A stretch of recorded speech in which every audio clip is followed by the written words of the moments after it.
फ़युद्वाइफ़हु लहु अद्वाफ़न कसीरा, और हम कसीर कर्ज यानी कसीर माल फिर उसे दोबारा लौटा कर अता फरमाते हैं। ये अल्लाह का ऐलान है कि अगर कोई, हालांकि अल्लाह को कौन कर्ज दे सकता है, हर शय देने वाली ज़ात अल्लाह की है, लेकिन अल्लाह ताला ने मोहब्बत का इजहार फरमाया है कि अगर तुम कर्ज देते हो मेरी बारगाह के अंदर, मेरी राह के अंदर, तो फिर हम भी तुम्हें कर्ज लौटा कर, और ये नहीं कि थोड़ा सा या उतना ही कर्ज लौटाए। कर्ज का हाल ये होता है कि जितना कर्ज दिया है उतना ही दोबारा लौटाया जाए, लेकिन अल्लाह ताला इरशाद फरमाता है कि तुम अगर मेरी बारगाह में कर्ज दोगे तो हम तुम्हें माले कसीर के अंदर कर्ज दोबारा लौटाएंगे, इतना कसीर करके देंगे कि तुम गिनते गिनते ही रह जाओगे। तो बेशक अल्लाह ताला की ज़ाते गिरामी कर्ज ऐसे ही देने वाली है, वो बगैर कर्ज के भी अल्लाह ताला अता फरमाता रहता है। तो इसलिए कोशिश ये करनी चाहिए कि हम अल्लाह ताला की राह के अंदर ज़कात हो ज़कात अदा करें, सदकात हो तो खुले दिल के साथ हम ज़कात और सदकात अदा करें। कई इस तरह की अहादीस इस हवाले से आई हैं, कई रिवायात आई हैं, कई वाक़यात आए हैं, लेकिन यह है कि हम जब भी सुने, जहाँ पर भी सुने, तो कोशिश ये करनी चाहिए कि हमें उस अहादीस के ऊपर पूरा पूरा अमल करने की कोशिश करें, क्योंकि आका करीम सल्लल्लाहु अलैहि वसल्लम ने इरशाद फरमाया बखीलों के हवाले से कि जो इबादत गुजार हो और बखील हो, यानी अपना माल निकालने वाला ना हो, थोड़ा थोड़ा माल देने वाला हो, खींच खींच कर देने वाला हो। आका करीम अलैहिस्सलाम ने इरशाद फरमाया बखील इबादत गुजार से सखी गुनाहगार बेहतर है। गुनाहगार हो, सखी हो, वो अल्लाह ताला की मखलूक को खुले दिल के साथ देने वाला हो, वो इबादत गुजार जो बखील इबादत गुजार, कंजूस इबादत गुजार है, उससे कई गुना ज्यादा बेहतर है। तो इसलिए इबादत गुजार भी हो फिर साथ वो सखी भी हो, तो फिर उसके क्या कहने। तो वो यूं समझिए कि वो अपने नबी अलैहिस्सलाम की सुन्नत के ऊपर पूरा पूरा अमल कर रहा है। तो इसलिए हमें क्या बनना है, इबादत गुजार भी बनना है, और हमें क्या बनना है, हमें जनाब सखी भी बनना है। ना हमें इबादत से पीछे हटना है, ना हमें सखावत से पीछे हटना है। हमें जब भी इबादत, हमें पता चले ज़कात हमारे ऊपर लाजिम हुई, हमारे पास माल आ गया, तो क्या करें, अल्लाह ताला की राह में देना शुरू कर दें। और ऐसे लोग हमने देखे हैं जो अल्लाह ताला की राह में खुले दिल से देते हैं, अल्लाह ताला भी उन्हें बेशुमार अता फरमाता। और कई जगह इरशाद फरमाया कि जो बंदा मेरी राह में 1 रुपया देता है हम उसे 10 अता फरमाते हैं। कई मरतबा फरमाया कि हम उसे 100 अता फरमाते हैं, कि 70 हम आखिरत के लिए दे देते हैं, 30 हम दुनिया के अंदर उसे अता कर देते हैं। जो 1 देगा उसे 100, जो 100 देगा उसे 1000, जो 1000 देगा लाख, लाख दे करोड़। तो इसी तरह ये सिलसिले बढ़ते जाएंगे, हमें पता भी नहीं चलेगा कि हमारे माल में अल्लाह ताला ने बरकतें कहाँ कहाँ से उतार कर अता फरमा दी है। बल्कि मैं आपको एक बात अर्ज करता हूँ सदक़े के हवाले से। हज़रत ईसा अला नबीना व अलैहिस्सलाम, आप कहीं किसी जमात के करीब से गुजर रहे हैं, गुजरते गुजरते आपने एक जमात को देखा, आपके हवारीजीन आपके साथ हैं। आपने फरमाया कि ये जो जमात वाले हैं इनके अंदर से एक बंदा आज शाम तक दुनिया से चला जाएगा, उसकी मौत हो जाएगी, वो फोत हो जाएगा। अब यहाँ से आप तशरीफ़ ले गए, हवारीजीन भी आपके साथ हैं। जब आप वापस पलटे, देखा वो जो जमात वाले थे वो बिल्कुल सही सलामत हैं, उनके अंदर से कोई बंदा भी दुनिया से नहीं गया। अब जितने भी आपके साथ मोमिनीन थे उन्होंने पूछा, हुजूर आपने तो इरशाद फरमाया था या नबी अल्लाह के इनके अंदर से एक बंदा दुनिया से चला जाएगा, फोत हो जाएगा। आपने नाम भी बताया, फलां बंदा है, फलां शख्स है जो दुनिया से चला जाएगा। हज़रत ईसा अला नबीना अलैहिस्सलाम ने उस शख्स को बुलाया, बल्कि फरमाया गया कि आप बताओ कि तुम्हारे अंदर से लकड़ियाँ इकट्ठी करने के लिए कौन गया था। वही शख्स था जिसके बारे में इरशाद फरमाया। फरमाया इधर आओ बात सुनो। वो आया, हाजिर खिदमत हुआ। फरमाया ये बता कि तूने लकड़ियों का गट्ठा जो लाया वो कहाँ पर रखा। उसने कहा जी वो फलां जगह के ऊपर पड़ा है। सब गए, आपने लकड़ियों का गट्ठा खुलवाया। जब खुलवाया तो उन लकड़ियों के अंदर एक काले रंग का जहरीला सांप जो किसी लकड़ी को अपने दांत चबोए हुए वहां पर ठहरा हुआ था। हज़रत ईसा अला नबीना अलैहिस्सलाम ने इरशाद फरमाया, ये सांप इसे काट देता और ये बंदा मर जाता। लेकिन अब उस बंदे की तरफ इरशाद फरमाया कि ये बता, तूने कौन सा ऐसा अमल सुबह जाते हुए किया है जिसकी वजह से तेरी मौत तुझसे टाल दी गई है, तुझे और जिंदगी अता फरमाई गई है। अब अर्ज करने लगा, हुजूर वाला और तो कोई अमल याद नहीं, बस इतना याद है कि जब मैं लकड़ियों का गट्ठा लेने के लिए जा रहा था, मेरे हाथ में रोटी के टुकड़े थे और सायल मुझे रास्ते के अंदर मिल गया। उन रोटी के टुकड़ों में से एक टुकड़ा मैंने अल्लाह की राह में इस सायल को दे दिया, जिसकी वजह से अल्लाह ताला ने मुझे मौत को टाल कर नई जिंदगी अता फरमा दी। तो इसलिए बंदा जब कंजूसी करे, अगर वो कंजूसी कर जाता उसकी मौत आ जाती, लेकिन वो सखावत कर गया तो अल्लाह ताला ने उसे नई जिंदगी अता फरमा दी। यहाँ पर सखावत नहीं की जाती, यहाँ पर बुखल किया जाता है। फिर अगर हम सखावत थोड़ी सी करते हैं तो हमारे यहाँ आजकल मीडिया, सोशल मीडिया का दौर है। हम 10 रुपये दें, 100 रुपया दें, 1000 रुपया दें, 5000 का नोट दें, हमें नहीं पता गरीब आदमी है उसकी इज्जत कितनी पामाल होगी। हम वीडियो बनवाएंगे, तस्वीरें बनवाएंगे, लोगों को अंदर ऐलान करेंगे कि हमने फुला फुला बंदे को इतनी इतनी ज़कात, इतनी इतनी सदका दिए हुए हैं। हालांकि आका करीम ने इरशाद फरमाया, हदीस पाक ने आपने सुनी है, एक हाथ से दो, दूसरे हाथ को पता भी ना चले। इस हालत के अंदर जाकर दिया जाए तो असल में माल सखावत करना वो होता है, ना कि ये कि तस्वीरें बनवाई जाएं, वीडियो बनवाई जाए, सोशल मीडिया के ऊपर ऐलान किया जाए, या जनाब लोगों के अंदर ये बताया जाए कि मैंने फुला फुला बंदे को ज़कात दी है, रोटी का मैंने जनाब आटे का तरोड़ा दिया है, मैंने फुला पैसे दिए हैं, फुला के घर में ये चीज़ मैं पहुंचा कर आया हूँ। ये ज़कात नहीं, ये ऐलान है। और मेरे आका करीम अलैहिस्सलाम ने इरशाद फरमाया, दिन क़यामत के ऐसे सखी को लाया जाएगा जो दुनिया के अंदर बड़ी सखावत करता था, और हुक्म होगा कि इस बंदे को उठाकर जहन्नुम के अंदर घसीट कर डाल दिया जाए। वो सखी अर्ज करेगा, या इलाहुल आलमीन, मैं तेरी रिजा के लिए दुनिया के अंदर सखावत करता रहा, मैं अपना माल तेरी राह में बार बार खर्च करता रहा, सोने रब्बा क्या तू मुझे उठाकर जहन्नुम के अंदर डाल रहा है? तो मेरा रब फरमाएगा, तू झूठ बोलता है, तूने सिर्फ और सिर्फ ये माल इसलिए ये सखावत किया था कि लोगों के अंदर पता चले कि मैं बड़ा सखी हूँ। सो तूने जो इज्जत कमानी थी लोगों के अंदर कमा ली, हमारे लिए हमारी बारगाह के अंदर नेकियां लेकर तू हाजिर नहीं हुआ। जब हमारे पास आया है नेकियों से खाली है, इसलिए तू अगर हमारी रिजा के लिए ये माल खर्च करता तो आज तुझे जन्नत दी जाती। तूने हमारी रिजा के लिए नहीं, लोगों के लिए किया था, इसलिए अब जहन्नुम के अंदर जाकर लोगों से इज्जत हासिल कर ले। तो कोशिश ये करनी चाहिए यार कि हमें जब भी पैसे दें तो अल्लाह की रज़ा की खातिर इखलास के साथ, लोगों के अंदर तमाशा बनाकर नहीं। हज़रत मियाँ मोहम्मद बख्श रहमतुल्लाह तआला अलैह शायद इन्हीं लोगों के लिए इरशाद फरमाते हैं, फरमाया क्या, बड़े बड़े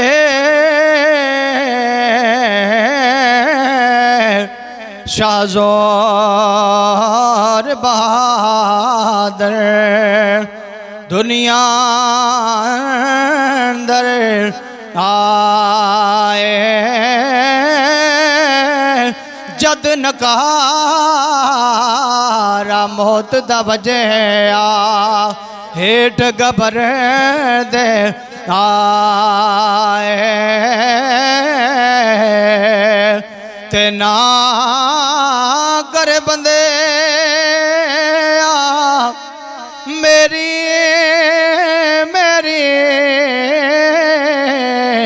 ओए ना मेरी ना तेरी,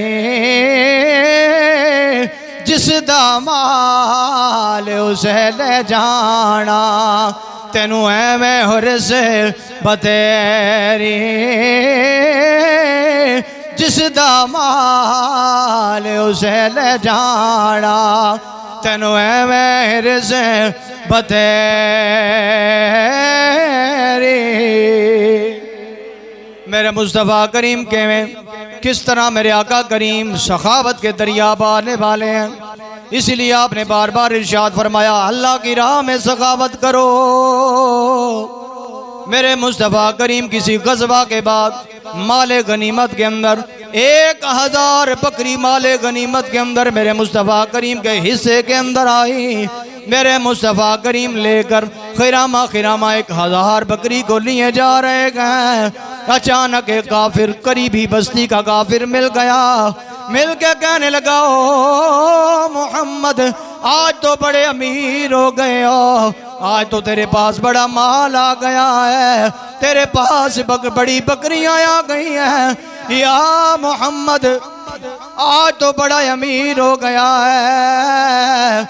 मेरे मुस्तफ़ा करीम ने फरमाया, तूने अभी मोहम्मद की सखावत देखी नहीं है। वो अर्ज करने लगा, या मोहम्मद, कौन सी सखावत, कैसी सखावत है?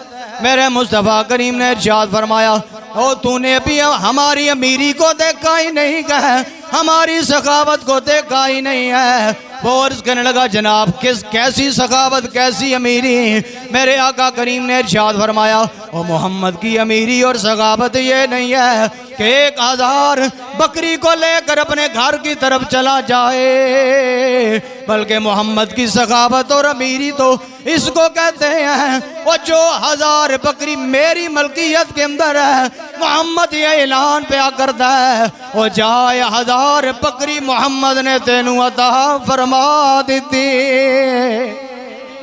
ओ काफिर जनाबे मोहतरम, मेरे मुस्तफ़ा करीम दा कलमा पढ़ी जावे, नाले अपने कबीले वाल बकरियां ले जावे, ते नाले कबीले वाले नू आके जावे, ओ कबीले वाले ओ मोहम्मद दा कलमा पढ़ लवो, क्योंकि मोहम्मद इन्ना अता फरमांदा है कि इतना अता फरमांदा है, कदी भी किसे बंदे नू थोड़ रहन नहीं देंदा। हज़रत सखे सुल्तान आरिफीन इसलिए फरमा रहे हैं, दाल दलीला छोड़ वजूदो हो होशियार फकीरा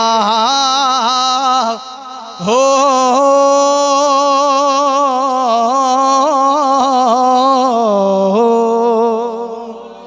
ते बन तवक्कल ए पंछी उड़े दे, नाल न कर दे माल जीरा हो रोज रोजिए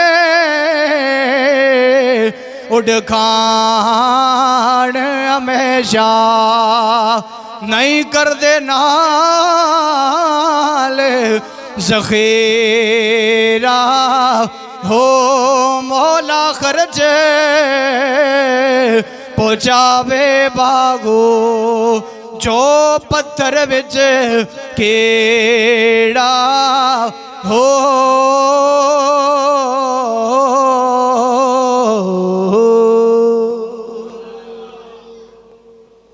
बंदा कंजूसी इसलिए करता है कि मेरा माल मुक जाएगा, खत्म हो जाएगा। हजरत सुल्तानुल आरिफीन ने यह मिसाल दी है परिंदों की, और वो ऐसे परिंदे हैं, ऐसे अल्लाह पर तवक्कुल करने वाले हैं, रोज उड़ते हैं, रोज घरों के अंदर आते हैं, रोज घोंसले के अंदर आते हैं, एक थोड़ा सा माल भी अपने साथ लेकर नहीं आती, जब भी उड़ते हैं वापिस आते हैं, जब सुबह उड़ते हैं खाली पेट, जब घर में वापिस पलटते हैं भरा हुआ पेट लेकर आते हैं। और मजे की बात यह है कि अपने साथ माल को जखीरा भी नहीं करते, और एक इंसान है कि माल जखीरा भी घरों के अंदर करता है और भूखा और प्यासा भी यही रहता है। उसकी वजह क्या है? उसकी वजह ये बुजुर्गाने दीन ने बयान फरमाई है कि ये बंदा खुदा अल्लाह पर तवक्कुल नहीं करता। खुदा की कसम अगर यही बंदा तवक्कुल कर ले, मेरा रब कादिर मुतलक, वो जहां कहीं सुरुंग के अंदर हो मेरा रब वहां पर भी उसका रिज़्क उसको पहुंचा दिया करता है। एक बुजुर्ग रहमतुल्लाह तआला उस इलाके के अंदर कहत साली हो गई। हर बंदा आटे के चक्कर के अंदर, दानों के चक्कर के अंदर, कहीं से आटा मिल जाए, कहीं से दाने मिल जाए, परेशानी के आलम के अंदर, जहां पर आटे का ऐलान हो वहां पर भागता हुआ चला जाए, जहां पर आटे का दाने का ऐलान हो वहां पर दौड़ता हुआ चला जाए, आटा मिलेगा, दाने मिलेंगे। अब वो बुजुर्ग रहमतुल्लाह तआला बाजार के अंदर तशरीफ लाए, घूम रहे हैं, फिर रहे हैं, सारे लोग परेशान हैं। एक शख्स जो कि किसी का गुलाम है वो हंसी खुशी हंस हंस कर वहां से गुजर रहा है। वो बुजुर्ग बड़े परेशान, बड़े हैरान, यार सारे लोग कहत साली की वजह से परेशान हैं, ये बंदा बड़ा खुश है। आओ ना जरा इससे पूछते हैं तू क्यों खुश है। उसके पास उसके करीब गए, उसे जाकर बुलाकर पूछा, हाँ भाई सब लोग परेशान हैं, तू बड़ा खुश है, वजह क्या है। उसने कहा जनाब मुझे रिस्क पहुंचाने का जो जिम्मा है मेरे मालिक का है, और जब मेरे मालिक का जिम्मा है मुझे परेशानी का आलम होने का जरूरत क्या है, मुझे परेशान होने की जरूरत क्या है। अब उस बुजुर्ग को वजद आ गया, फरमाया जा। इतने वजदानी कैफियत के अंदर कहने लगे यार और मैं कितना बदनसीब हूँ और ये बंदा कितना खुश नसीब है, और दुनियावी मालिक के ऊपर इसे इतना यकीन है, और मैं कितना बदनसीब हूँ जो खालिक कायनात हर बंदे को रिस्क देने वाला है, मेरा तवक्कुल उसके ऊपर ठहरता ही नहीं। वो फरमाते हैं मैंने ये जो तवक्कुल है उस गुलाम खातिम से सीखा है। अगर तवक्कुल हो, यकीन कामिल रब करीम के ऊपर हो, तो ऐसा यकीन होना चाहिए। हमारे अंदर ये यकीन की कमी है कि रब देने वाला है, इसलिए हमने अपने खजानों के ऊपर जो है वो ताले लगा कर रखे होते हैं। यार असा दे छोड़े आते असी भूखे मार जाएंगे, साढ़े बच्चे भूखे मार जाएंगे। हालांकि देने से कभी किसी के बच्चे भूखे नहीं मरे आखिर तक, बल्कि उनकी नस्लें भी रज कर रात को सोया करती है। आए मैं आपको एक और वाकया सुनाता हूँ। अल्लाह ताला सदके ज़कात की वजह से नस्लें भी तारता है, बल्कि नस्लें जिंदा भी करता है, मुसीबतें भी टालता है, परेशानियां भी दूर करता है। मेरे मुस्तफ़ा करीम सल्लल्लाहु अलैहि वसल्लम ने एक हदीस पाक बनी इसराइल के लोगों के एक औरत का वाकया बयान फरमाया। फैज़ान रियाजुस सालिहीन जिल्द नंबर 1 है, उसके अंदर ये बात लिखी हुई है। मेरे आका करीम सल्लल्लाहु अलैहि वसल्लम ने इरशाद फरमाते हैं कि वहां एक औरत थी, उसका घर वाला उसका शोहर कहीं तिजारत के लिए दूर चला गया। अब वो वापस ना आया। जो औरत थी उसकी जो सास थी वो बड़ी डाढ़ी थी, वो उसे बड़ा तंग करती, बड़ा परेशान करती, बहाने बहाने से सताती रहती। वो औरत बड़ी परेशान थी कि क्या करूं। आखिरकार एक दिन ऐसा आया कि उसकी सास ने उसे किसी पर्चे के ऊपर लिख कर दिया कि ये देख तेरे शोहर ने तुझे तलाक दे दी है, इसलिए अब तू अपने घर अपने माँ बाप के घर चली जा। उसने जब पर्चा देखा कि वाकई शायद मेरे शोहर ने मुझे तलाक दे दी है, 2 उसके लड़के थे, बेटे थे, वो उनको लेकर अपने माँ बाप के घर चली गई। मेरे आका करीम सल्लल्लाहु अलैहि वसल्लम ने इरशाद फरमाया जब घर गई, उस इलाके का जो बादशाह था उसने ये पाबंदी लगाई हुई थी कि कोई शख्स भी, कोई आदमी भी सदका व खैरात नहीं करेगा, जो करेगा बादशाह उसे सजा देगा। अब इसके दरबार पर यानी इसके दरवाजे के ऊपर एक साहिल आया। इसके पास 2 रोटियां थी, गरम गरम उसने अपने लिए अपने बच्चों के लिए पकाई थी। उसने वो उठाकर उस साहिल को दे दी। अब वो साहिल लेकर जब गली के अंदर जा रहा है, आगे से उस वक्त के जो बादशाह था उसके सिपाही फिर रहे थे। उन्होंने उस साहिल से पूछा कहाँ से लाए हो। उसने कहा फलां औरत से। वो उसको लेकर बादशाह के सामने पहुंचे। बादशाह ने उसके दोनों हाथों को कटवा दिया। अब जब वो अपने बच्चों को साथ लेकर आ रही है, रास्ते में एक नहर पड़ती थी, नहर के अंदर बच्चा पानी पीने के लिए गया।